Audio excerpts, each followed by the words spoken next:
പുറപ്പാട് പുസ്തകം 24:9 മുതൽ നമ്മൾ വായിക്കുമ്പോൾ അവിടെ കാണുന്നുണ്ടോ, മോശയും അഹരോനും നാദാബും അബീഹൂവും ഇസ്രായേൽ മൂപ്പന്മാർ 70 പേരും കൂടെ കയറി ചെന്നു, ഇസ്രായേലിൻ്റെ ദൈവത്തെ കണ്ടു, ഭക്ഷണപാനീയങ്ങൾ കഴിച്ചു, തൃക്കയ്യാലൊന്നും ഭവിച്ചില്ല എന്ന് അവിടെ കാണുന്നു. അപ്പോൾ അവർ കണ്ട ദൈവം ആരാ? പ്രിയപ്പെട്ട സഹോദരന്മാർ, നമ്മൾ മനസ്സിലാക്കണം, ഇവിടെയെല്ലാം ദൈവരൂപത്തിൽ വന്നത് ആരാ? ഇവിടെയെല്ലാം ദൈവരൂപത്തിൽ ഇടപെട്ടത് ആരാ?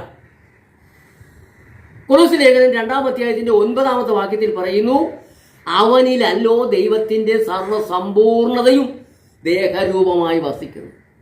ആരാണ് അവൻ?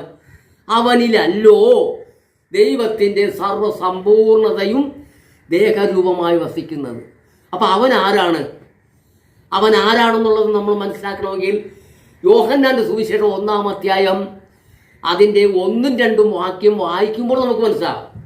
1-ാമത്തെ വാക്യത്തിൽ എഴുതിയിരിക്കുന്നത് ഇങ്ങനെയാണ്: ആദിയിൽ വചനം ഉണ്ടായിരുന്നു, വചനം ദൈവത്തോടുകൂടിയായിരുന്നു, വചനം ദൈവമായിരുന്നു. അപ്പോൾ വചനം ദൈവമാണ്. എന്നാൽ 2-ാമത്തെ വാക്യത്തിൽ പറയുന്നു അവൻ ആദിയിൽ ദൈവത്തോടുകൂടിയായിരുന്നു. അപ്പോൾ ഈ അവനിലാണ് ദൈവത്തിൻ്റെ സർവസമ്പൂർണതയും ദേഹരൂപമായി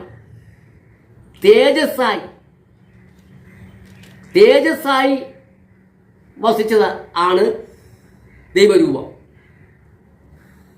അവനിലല്ലോ. ഇനി തീർന്നില്ല. കൊലോസ്യർ 1:15 അവൻ അദൃശ്യനായ ദൈവത്തിൻ്റെ പ്രതിമയും സർവ സൃഷ്ടിക്കും ആദിജാതനുമാവും. അപ്പൊ സർവ സൃഷ്ടികളിലും ആദ്യമായിട്ട് സൃഷ്ടിച്ചത് ദൈവത്തിന്റെ പുത്രനായ ക്രിസ്തുവിനെയാണെന്ന് നമുക്ക് വ്യക്തമായിട്ട് മനസ്സിലാക്കാൻ പറ്റും. ഇനി അത് മാത്രമല്ല, 2 കൊരിന്ത്യർ 4-ാം അധ്യായം 4-ാമത്തെ വാക്യത്തിൽ പറഞ്ഞിട്ടുണ്ട്, ദൈവപ്രതിമയായ ക്രിസ്തുവിൻ്റെ തേജസ്സേറിയ സുവിശേഷത്തിന്റെ പ്രകാശനം ശോഭിക്കാതിരിക്കുവാൻ ഈ ലോകത്തിന്റെ ദൈവം അവിശ്വാസിനെ മനസ്സുകൊണ്ടാണ്. അപ്പൊ അവിടെയും ദൈവ പ്രതിമയായ ക്രിസ്തു എന്ന് പറയും. അപ്പൊ ക്രിസ്തുവിനല്ലേ ദൈവത്തിന്റെ രൂപത്തിൽ വന്നത്? ക്രിസ്തു അല്ലേ ദൈവത്തിന്റെ രൂപത്തിൽ വന്നത്? അപ്പൊ ആദ്യം മുതൽ ക്രിസ്തു അല്ലേ ദൈവത്തിന്റെ രൂപത്തിൽ ജനങ്ങളുമായിട്ട് ഇടപെട്ടത്? അതിനെ ഉറപ്പിക്കുന്നൊരു വാക്യമാണല്ലോ 1 തിമോത്തി 2:5. ദൈവം ഒരുവനല്ലോ, ദൈവത്തിനും മനുഷ്യർക്കും മധ്യസ്ഥനും ഒരുവൻ. ആ മധ്യസ്ഥൻ ആരാണ്? ക്രിസ്തു അല്ലേ?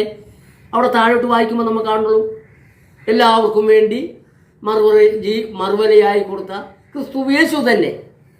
അപ്പൊ ആ ക്രിസ്തു അല്ലേ